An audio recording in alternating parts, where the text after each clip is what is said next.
অনেকেই মনে করেন রজব মাসটি হলো মেরাজের মাস এবং এই মাসের 27 তারিখে রাসূল আকরাম সাল্লাল্লাহু আলাইহি ওয়াসাল্লামের মেরাজ হয়েছে। এই মাসের মূল প্রতিপাদ্য বিষয় হলো মেরাজ, যার কারণে এই মাসের অনেক ফজিলত এবং অনেক গুরুত্ব এবং মর্যাদা আছে বলে অনেকে মনে করে থাকেন। সুপ্রিয় দর্শক শ্রোতা ভাই বোনেরা, চান্দ্র বর্ষের যেই কয়েকটি মাস কোরআন এবং সুন্নাহর দৃষ্টিতে খুবই গুরুত্বপূর্ণ, তাৎপর্যপূর্ণ, ফজিলতপূর্ণ, তার মধ্যে একটি হলো রজব মাস, যে মাসটি শুরু হয়েছে কয়েকদিন হলো। আবার একই সঙ্গে আমাদের মুসলমানদের সমাজে ইসলামের নামে বানোয়াট, ভিত্তিহীন এবং ভুয়া যেসব আমল প্রচলিত আছে এবং কুসংস্কার, বেদাত প্রচলিত আছে যে মাসগুলোতে সবচেয়ে বেশি, তার ভেতরে একটিও হলো এই রজব মাস। যার কারণে একজন মুসলমানকে এই রজব মাসের তাৎপর্য, গুরুত্ব এবং করণীয়, পাশাপাশি এ মাস উপলক্ষে কুসংস্কার এবং বর্জনীয় বিষয়গুলো জানা অত্যন্ত গুরুত্বপূর্ণ।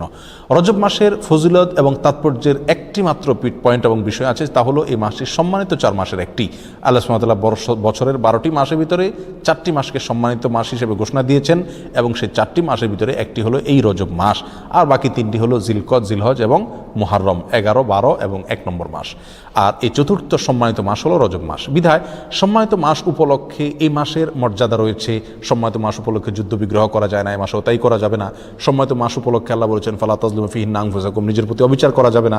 বিধায় গুনাহ খাতা ইত্যাদি করা যাবে না, পাপাচার ইত্যাদি অন্য মাসের চাইতে এই মাসে না করার ব্যাপারে বেশি সচেতন এবং সাবধান থাকতে হবে। এটি একটি গুরুত্বপূর্ণ দিক এই মাসের। এর বাইরে রজব মাসের ফজিলত এবং মর্যাদাকে কেন্দ্র করে কোরআন এবং সুন্নাহ বিশুদ্ধ সূত্রে একটি হাদিসও বর্ণিত হয় নাই। বিধায় একটি মাত্র মর্যাদার দিক হলো এই মাসের সম্মানিত মাসের একটি মাস। এ মাসকে কেন্দ্র করে যে সমস্ত ভুল ধারণা বা কুসংস্কার আমাদের সমাজে প্রচলিত আছে এবং সমাজে ছেয়ে আছে, তার ভিতরে প্রধান এবং সবচেয়ে বড় কুসংস্কারের বিষয় হলো অনেকেই মনে করেন রজব মাসটি হলো মেরাজের মাস এবং এই মাসের 27 তারিখে রাসূল আকরাম সাল্লাল্লাহু আলাইহি ওয়াসাল্লামের মেরাজ হয়েছে, এই ধারণা অনেক মুসলমানরা রাখেন এবং অনেকের ভিতরে এটা বদ্ধমূল আছে। শুধু তাই নয়, আমাদের সমাজে রজব মাসের চাঁদ উঠলে পত্রপত্রিকাতে, মিডিয়াতে দেখবেন যে সেখানে সংবাদের শিরোনাম করা হয় এভাবে যে পবিত্র রজব মাসের চাঁদ দেখা গিয়েছে, অতএব অমুক তারিখে শবে মেরাজ, অর্থাৎ সেই হিসাবে 27 তারিখ হয় অমুক তারিখ আর সেদিন শবে মেরাজ। অর্থাৎ রজব মাস মানেই হলো মেরাজের মাস। এ মাসের মূল প্রতিপাদ্য বিষয় হলো মেরাজ, যার কারণে এই মাসের অনেক ফজিলত এবং অনেক গুরুত্ব এবং মর্যাদা আছে বলে অনেকে মনে করে থাকেন, অথচ এর সাথে কোরআন এবং সুন্নাহর ন্যূনতম কোনো সম্পর্ক নাই। হাদিস শাস্ত্রের ইতিহাসে সবচেয়ে বড় মাপের হাদিস বিশারদদের একজন হলেন হাফেজ ইবনে হাজার আল আসকালানী রাহিমাহুল্লাহ। হাফেজ ইবনে হাজার আসকালানী রাহিমাহুল্লাহর নাম জানেন না অথবা তার ইলম থেকে উপকৃত হননি এমন একজন আলেমও সারা পৃথিবীতে খুঁজে পাওয়া কঠিন হবে। সেই হাফেজ ইবনে হাজার আল আসকালানী রাহিমাহুল্লাহ বলেছেন যে ওয়াদাকারা বাজুল কুসা আছে, কোনো কাহিনী রিসাইটার, কোনো গল্পবাজ বক্তা তারা মানুষদেরকে বলে, বা গল্পবাজ লেখক তারা মানুষদেরকে জানায় যে নবী ইসলামের মেরাজের ঘটনা নাকি রজব মাসে হয়েছে এবং রজব মাসের 27 তারিখে হয়েছে। তিনি বলেন যে ওয়াদা আলিকা কিসবুন, আর এটা মিথ্যাচার। নবী ইসলামের নামে তিনি রজব মাসের 27 তারিখে তার মেরাজ হয়েছে এরকম কোনো গ্রহণযোগ্য বর্ণনা পাওয়া যায় না। নবী ইসলামের মেরাজ হয়েছে এটি ঠিক এবং ইসরা হয়েছে সেটি কোরআন দ্বারা প্রমাণিত, বিধায় সেটাকে অস্বীকার করলে ইমানই থাকবে না, সেটি আরেক বিষয়। কিন্তু রজব মাসে হয়েছে এবং রজব মাসের 27 তারিখে হয়েছে, এর কোনো ভিত্তি, গ্রহণযোগ্য কোনো ভিত্তি কোরআন অথবা সহিহ সুন্নাহর কোথাও পাওয়া যায় না। নবী আলাইহিসসালামের মেরাজটা ঠিক কোন মাসে হয়েছে, কোন দিনে হয়েছে, কোন সময় হয়েছে, এই প্রসঙ্গে ইমাম ইবনে তাইমিয়া রাহিমাহুল্লাহ বলেছেন যে বিশুদ্ধ কোনো বর্ণনা দ্বারায় কোনো মাসের কথা নিশ্চিতভাবে জানা যায় না, কোনো দিনের কথা জানা যায় না, কোনো সময়ের কথা, তারিখের কথা জানা যায় না যে অমুক তারিখে, অমুক দিনে, অমুক মাসে নবী ইসলামের মেরাজ হয়েছে এটি নিশ্চিত, কিন্তু তার তারিখটা সংরক্ষিত নয় এবং এ বিষয়ে যতগুলো বর্ণনা পাওয়া যায় তার কোনোটি গ্রহণযোগ্য নয়। বিধায় এই মাসকে মেরাজের মাস এবং এই মাসের 27 তারিখে শবে মেরাজ এর রাত মনে করে সে রাতে বিশেষ কোনো আমল করা, এই রাতকে বিশেষ কোনো পদ্ধতিতে উদযাপন করা, এটি হলো রজব মাসের সবচেয়ে বড় বিদআত, যার সঙ্গে ইসলামী শরিয়ার কোনো সম্পর্ক নাই।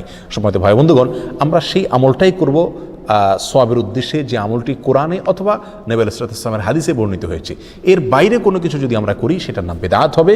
বিধায় রজব মাসকে কেন্দ্র করে এই মেরাজ উদযাপন করা, শবে মেরাজ উদযাপন করা, এগুলো সবগুলো বিদআত হবে, এগুলো সবগুলো পরিত্যাজ্য হবে। আল্লাহ তাআলা আমাদেরকে বুঝার তৌফিক দান করুন।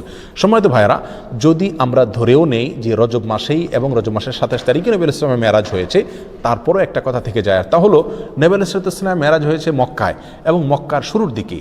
তিনি এই মেরাজের ঘটনার পরে মক্কায় দীর্ঘদিন ছিলেন, মদিনায় দীর্ঘদিন ছিলেন, তার মৃত্যুর পরে তার সাহাবা ইকরাম দীর্ঘদিন ছিলেন।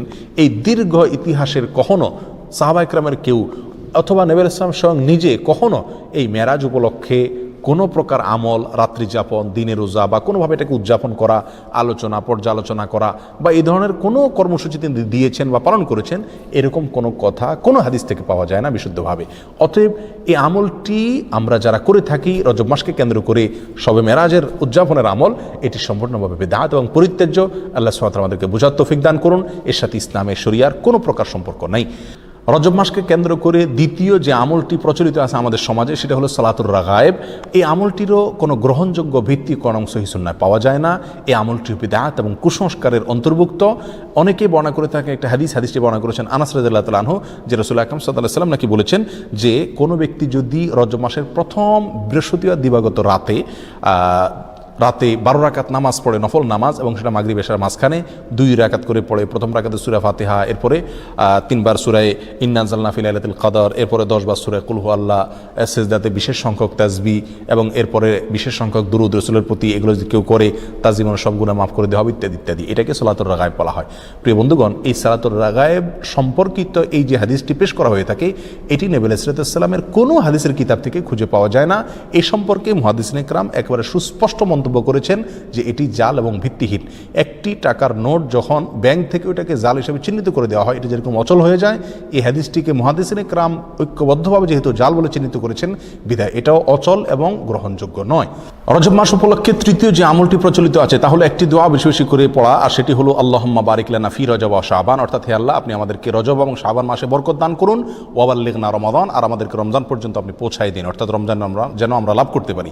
এই দোয়াটি বর্ণিত হয়েছে মুসনাদে আহমদে। আর যেই বর্ণনায় এই দোয়াটি বর্ণিত হয়েছে, সেই বর্ণনার ভিতরে একজন বর্ণাকারী আছেন যার নাম হলো জায়দা ইবনে আবি রিকাদ। এই বর্ণাকারী সম্পর্কে ইমাম বুখারী রাহিমাহুল্লাহ বলেছেন যে মুনকারুল হাদিস, তার হাদিস গ্রহণযোগ্য নয়। আর ইমাম নাসাই রাহিমাহুল্লাহ বলেছেন যে তাকে আমি চিনি না। অন্য এক কিতাবে তিনি বলেছেন সে মুনকারুল হাদিস, এবং ইবনে হিব্বান রাহিমাহুল্লাহ তার সম্পর্কে মন্তব্য করেছেন যে এই লোকের বর্ণিত কোনো হাদিস গ্রহণযোগ্য নয়।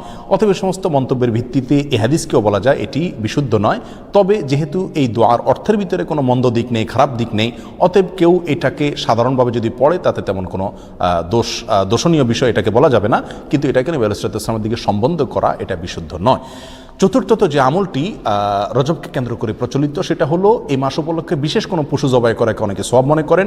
এটি মূলত আইয়ামে জাহিলিয়াতে, ইসলাম পূর্ব যুগে প্রচলিত ছিল, যেটাকে আতিরা বলা হয়। তারা রজব মাসে বিশেষ পশু জবাই করতো, যেমন আমরা কোরবানির মাসে জিলহজ মাসে কোরবানি করে থাকি, এবং এটাকে খুব সওয়াবের কাজ মনে করতো, খুব ভালো কাজ মনে করতো। ইসলাম তাদের সেই প্রথাকে সম্পূর্ণভাবে রহিত করেছে, বিলুপ্ত করেছে। এই সম্পর্কে বহু বিশুদ্ধ হাদিস বর্ণিত আছে। বিধায় রজব মাস উপলক্ষে বিশেষ কোনো পশু জবাই করা এটাকে সওয়াবের কাজ মনে করা যাবে না। অন্য মাসে জবাই করেন সেসব এই মাসেও করেন, সেটা ভিন্ন বিষয়, কিন্তু সওয়াবের অংশ হিসাবে এই মাসে কোনো পশু জবাই করা যাবে না। রজব মাস উপলক্ষে 5 নম্বর যে আমলটি প্রচলিত আছে অথচ তার কোনো গ্রহণযোগ্য ভিত্তি ইসলামী শরীয়তে নাই, তা হলো এ মাসে বেশি বেশি নফল রোজা রাখা এবং ইতিকাফ করা। অনেকেই এটাকে খুব সওয়াবের কাজ মনে করেন যে রজব মাসে বেশি বেশি করে নফল রোজা রাখতে হবে। আর মজার বিষয় হলো বহু হাদিস বর্ণিত আছে এই রজব মাসে নফল রোজা রাখার বিষয়, তার একটিও বিশুদ্ধতার মানদণ্ডে উত্তীর্ণ নয়। একটি মাত্র হাদিস পাওয়া যায় সুনানে আবু দাউদের ভিতরে। এক লোক নবী আলাইহিস সালামের কাছে আসছেন, তার সঙ্গে 1 বছর পরে দেখা করছেন। নবী আলাইহিস সালামকে বললেন, ইয়া রাসূলুল্লাহ, আপনি আমাকে চিনতে পারেননি, আমি তো অমুক। তখন তিনি বললেন, তুমি তো সে মনে হচ্ছে না, অর্থাৎ চেহারা পরিবর্তন হয়ে গেছে তোমার, তুমি এরকম পরিবর্তিত কিভাবে হলে? তখন তিনি বললেন, ইয়া রাসূলুল্লাহ, এই 1 বছরে আমি কখনো দিনের বেলায় খাবার খাইনি, অর্থাৎ আমি রোজা রেখেছি সারা বছর। তখন তিনি বললেন, তুমি নিজেকে এত কষ্ট কেন দিতে গেলে? লোকটি বলে, ইয়া রাসূলুল্লাহ, আমার অনেক শক্তি আছে, আপনি আমাকে নফল রোজার অনুমতি দিন, সুযোগ দিন। তখন নবী ইসলাম বিভিন্ন ফরম্যাটে তাকে রোজা রাখার জন্য বললেন। একটা পর্যায়ে সে বাড়াইতে আরও বাড়াইতে চাইলো, আরও বেশি রোজা রাখতে চাইলো। তখন নবী ইসলাম তাকে বললেন, তুমি সম্মানিত মাসে রাখিও, সম্মানিত মাস চলে গেলে ছেড়ে দিও রোজা, এভাবে করে রাখিও তুমি। অর্থাৎ এই হাদিস থেকে বোঝা যায় রজব মাসে যেহেতু একটা সম্মানিত মাস, সেই হিসাবে এই মাসে রোজা রাখার কথা রাসূল সাল্লাল্লাহু আলাইহি ওয়াসাল্লাম তাকে বলেছেন। এই হাদিসে মূলত তাকে স্পেশালি বলা হয়েছে, এবং সম্মানিত মাসে, এটা রজবের সাথে খাস নয়। বিধায় রজব মাসে নফল রোজার বিশেষ কোনো ফজিলত আছে এরকম মনে করাটা বিশুদ্ধ নয়। রজব মাসকে কেন্দ্র করে আরেকটি আমল প্রচলিত আছে, তা হলো উমরা বেশি বেশি করা। বিশেষ করে সৌদি আরবে প্রচলিত আছে, আর শিয়াদের ভিতরে এটা বেশি প্রচলিত আছে। শিয়ারা গোটা রজব মাসকে কেন্দ্র করেই অনেক আনুষ্ঠানিকতা করে থাকে, যার একটা প্রভাব আমাদের সমাজে পড়েছে। কারণ শিয়াদের অনেক প্রভাব এখন আমাদের সমাজে রয়ে গেছে, যার কারণে রজব মাসকে খুব বেশি ঘটা করে আমরা অনেকেই উদযাপন করে থাকি। তার ভিতরে একটি কাজ অনেকেই করে থাকেন, তা হলো বিশেষভাবে ওমরা। মনে করেন যে রজব মাসে ওমরা করলে বেশি সওয়াব হবে, এবং এটাকে ওমরায়ে রজবিয়া বা রজব মাসের ওমরা বলা হয়। অথচ এই সম্পর্কে নবী আলাইহিস সালাম থেকে বিশুদ্ধ কোনো হাদিস পাওয়া যায় না। একটি হাদিস আছে সহিহ বুখারীতে, আব্দুল্লাহ ইবনে ওমর রাদিয়াল্লাহু আনহু বর্ণনা করেছেন। তিনি বলেছেন নবী আলাইহিস সালাম 4টি ওমরা করেছেন, এবং তার একটি ছিল রজব মাসে। তখন আম্মা জান আয়েশা রাদিয়াল্লাহু তাআলা আনহা তাকে খণ্ডন করে বলেছেন যে নবী আলাইহিস সালামের 4টি ওমরার প্রত্যেকটি ওমরায় তিনি সঙ্গে ছিলেন, তার কোনো ওমরা রজব মাসে ছিল না। অতএব সহিহ বুখারীর এই সুস্পষ্ট হাদিস থেকেও বোঝা গেল রজব মাসে ওমরা করার বিশেষ কোনো ফজিলত নেই। অন্য মাসে কেউ ওমরা করে সেই হিসাবে এই মাসেও করতে পারে, যেমনিভাবে রজব মাসে রোজারও বিশেষ কোনো ফজিলত নেই, কিন্তু অন্য মাসে কেউ 13, 14, 15 চাঁদের এই তারিখগুলোতে অথবা সম্বিশুদ্ধ বা রোজা রাখে, সেই হিসাবে কেউ রোজা যদি রাখে এটা ভিন্ন কথা, কিন্তু রজব হিসাবে যদি কেউ রাখে তাহলে সেটা বিদআত হবে। রজব মাসকে কেন্দ্র করে অনেক জাল এবং ভিত্তিহীন হাদিসও বর্ণিত হয়েছে। তার ভিতরে একটি হলো রজব আল্লাহর মাস, শাবান রাসূলের মাস, আর রমজান হলো তার উম্মতের মাস, এরকম একটা হাদিস অনেকে বর্ণনা করে থাকেন। এই হাদিসকে হাফেজ ইবনে হাজার আসকালানি রাহিমাহুল্লাহ বলেছেন, এই হাদিসের বর্ণনাকারীদের ভিতরে আবু বকর আন-নাক্কাশ নামে একজন বর্ণনাকারী আছেন, যে লোকটি মিথ্যুক এবং রাসূল সাল্লাল্লাহু আলাইহি ওয়াসাল্লাম নামে হাদিস বানানোর ক্ষেত্রে সে বিখ্যাত। আর তার সম্পর্কে অন্যান্য মুহাদ্দিসিন ইকরামের অনেকে আরও অনেক মন্তব্য করেছেন। তার ভিতরে ইমাম সৈয়দ রহমতুল্লাহ আল্লাহ মুসনিউর ভিতরে ইমাম সানানি রাহিমাহুল্লাহ মওযুআত নামক কিতাবে তার সম্পর্কে একই মন্তব্য প্রায় করেছেন। বিধায় এটিও জাল এবং ভিত্তিহীন হাদিস। অনেকে রজব মাস সম্পর্কে আরেকটা হাদিস বর্ণনা করে থাকেন, অনেক খুতবাতে অনেক আলোচনাতে আমরা অনেক হয়তো শুনে থাকবো, যে কোরআনের মর্যাদা সকল জিকিরের মধ্যে যেরকম শ্রেষ্ঠ, এরকম সকল মাসের ভিতরে রজব মাসের মর্যাদা শ্রেষ্ঠ। এই হাদিস যারা বর্ণনা করে থাকেন, এই হাদিস প্রসঙ্গেও হাফেজ ইবনে হাজার আসকালানি রাহিমাহুল্লাহ এবং অন্যান্য হাদিস বিশারদ, বিশেষ করে জাল হাদিস বিশেষজ্ঞ উলামা ইকরামের অনেকেই বলেছেন যে হাদিসের বর্ণনাকারীর ভিতরে সিক্তি নামে একজন বর্ণনাকারী আছেন, আর এই বর্ণনাকারী, এই লোকটি জাল হাদিসের বিখ্যাত বর্ণনাকারী, অর্থাৎ রাসূল সাল্লাল্লাহু আলাইহি ওয়াসাল্লামের নামে মিথ্যা হাদিস বর্ণনা করার ক্ষেত্রে তার বিশাল খ্যাতি রয়েছে। এই সম্পর্কে রিজাল শাস্ত্রে একেবারে চিহ্নিত এই লোক, যার কারণে এই বর্ণনাটাও ভিত্তিহীন, জাল এবং বানোয়াট, ভুয়া রাসূল সাল্লাল্লাহু আলাইহি ওয়াসাল্লামের নামে মিথ্যা হাদিস।